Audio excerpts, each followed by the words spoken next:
constitutionnelle, elle se pose pourquoi?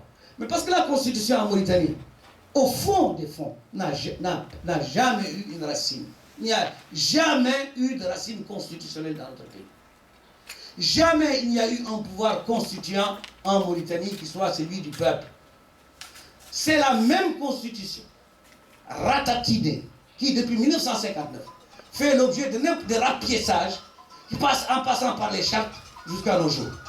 Et à chaque fois, dans le meilleur des cas, on demande au peuple, après qu'on ait fait toutes les magouilles possibles et imaginables, dans des officines, je dis bien dans des officines, parce que c'est le plus souvent maintenant, et c'est devenu quasiment officiel, des groupes politiques donnés, baadistes, nassiristes, des groupes nationalistes arabes qui sont devenus absolument virulents, mais qui créent et suscitent également des réactions qui sont des réactions identitaires, un peu partout, y compris dans les communautés négro-africaines, qui transforment le débat en un enjeu de pouvoir d'une élite et qui exclut le peuple mauritanien du débat lui-même. Le peuple mauritanien étant écarté, la constitution devient désormais un chiffon de papier entre les mains d'elles-mêmes, qui en font absolument ce qu'ils veulent, et qui écrivent comme ils le veulent, et qui peuvent donc le modifier autant qu'ils le veulent. Et donc ça pose le problème de savoir si aujourd'hui, en Mauritanie, l'enjeu réel n'est pas celui du pouvoir politique, et si cela ne nous ramène pas à la question de savoir, est-ce qu'il ne faut pas repenser notre rapport avec l'État? Est-ce qu'il ne faut pas repenser la manière dont ce pays est gouverné, la manière dont ou non s'exprime la volonté de notre peuple, et la manière ou non, où nos différentes communautés vont se sentir intégrées dans une nation qui ne peut se construire que par une conscience commune. Voilà en gros les quelques mots que je voulais dire en attendant. S'il y a des questions à poser, je vous remercie.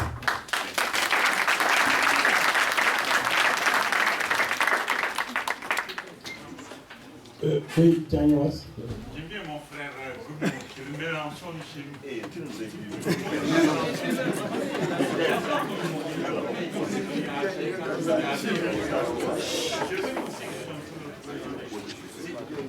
Je suis fier d'avoir le Mélenchon chez nous, c'est pareil. Ah, Mélenchon. Voilà, c'est le Mélenchon dans les transfert. Quand je suis venu à Alger, quand je venais chez nous, c'est moi qui l'ai cherché pour sa propagande. Et je suis par rapport au travail qu'a fait le GC, et j'en suis fier. Et je persiste, je suis fier du travail qu'a fait le ministre d'Amour. Le seul défaut, c'est qu'ils ont été incapables de prendre en considération les questions réelles. Voilà. Et moi, je m'en fous du peu du Haltoir. Je n'ai rien à vous dire. Complètement. Ça ne m'intéresse pas. Comment on peut travailler pour la justice? Basta. Le rapport, il ne m'intéresse pas. Moi, je ne suis pas peur, en fait. Je ne suis pas peur. Et je l'ai toujours dit à tout le monde. Je ne suis pas peur. Je m'en fous des peuples. Je suis Diagne, je suis un mélange de l'égout. Diagne, c'est l'égout. Toi qui es l'autre, qui est. Probablement, il y a des gens qui sont. Arrêtez, c'est où on construit la Mauritanie sur des bases démocratiques, où on se tue. Non, arrêtons les gros types. Venez à la question, s'il vous plaît. Oui, merci beaucoup. Parce qu'il a posé avant. Il a posé avant, je n'ai même pas fini. Voilà, il a posé. Mais c'est comment on peut faire pour vivre ensemble? On ne peut pas vivre ensemble. C'est possible de vivre ensemble. Voilà, donc il a posé avant, personne n'a répondu. Comment on peut vivre ensemble? On ne peut pas vivre ensemble.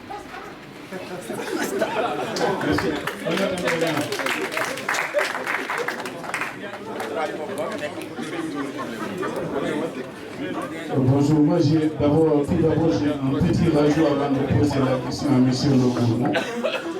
Il est vrai qu'en Mauritanie, au moment où on a décrété que l'arabisation, qu'on va faire l'arabisation dans les écoles, en ce moment, on avait tous nos almoubes et talibés qui s'étaient transformés en arabisants et qui étudiaient l'arabe.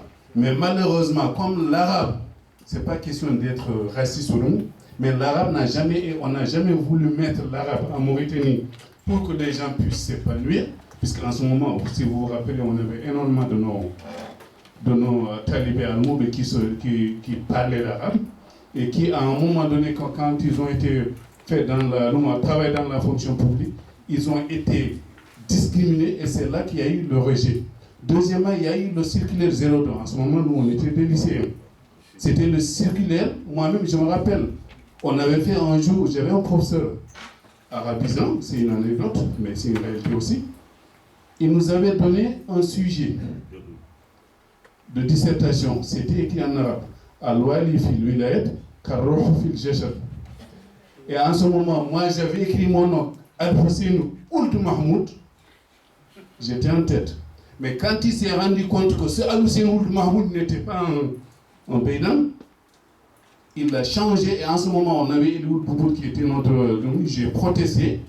Ils ont enlevé mon nom, ils ont donné, on avait en ce moment 3 ou 4 arabisants. Il y avait un Palestinien, un Irakien et Mohamed Saad. Ils ont enlevé mon nom, ils ont calculé, ils ont refait nous. Et ensuite je me suis retrouvé avec 17. Donc l'arabe n'a jamais été une langue de ciment, ça a été toujours un facteur pour discriminer. Donc c'est pour ça, mais sinon on n'est pas contre l'arabe. Si l'arabe c'est tout celui qui parle l'arabe est épanoui, on y va. Mais malheureusement, ce n'est pas ce qui se passe en Mauritanie. Ce qui se passe en Mauritanie, c'est une langue de discrimination. On n'est pas contre l'arabe. Et après, on nous parle de l'islam. Mais quand on a pendu les gens à Inal, c'était des musulmans. Donc à chaque fois, on nous dit ouais, c'est la langue du prophète, c'est la langue. Mais le prophète n'a jamais dit de pendre des gens à Inal et puis on s'assoit sur eux et on dit.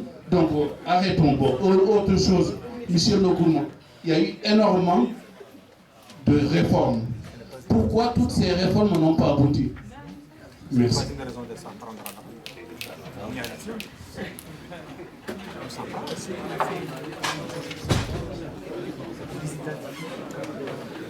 Moi, je voulais faire une petite contribution personnelle. Ce n'est pas une question, mais une contribution qui peut susciter peut-être un débat.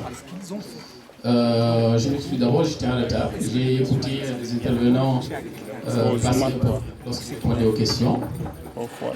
Et j'ai écouté aussi la brillante intervention de mon ami Gourmand. La première des choses que moi je voulais dire d'abord, c'est que je pense que on est en train de revenir en arrière quand je vois certaines interventions qui connaissent un peu l'histoire politique de la Mauritanie. C'est que aujourd'hui,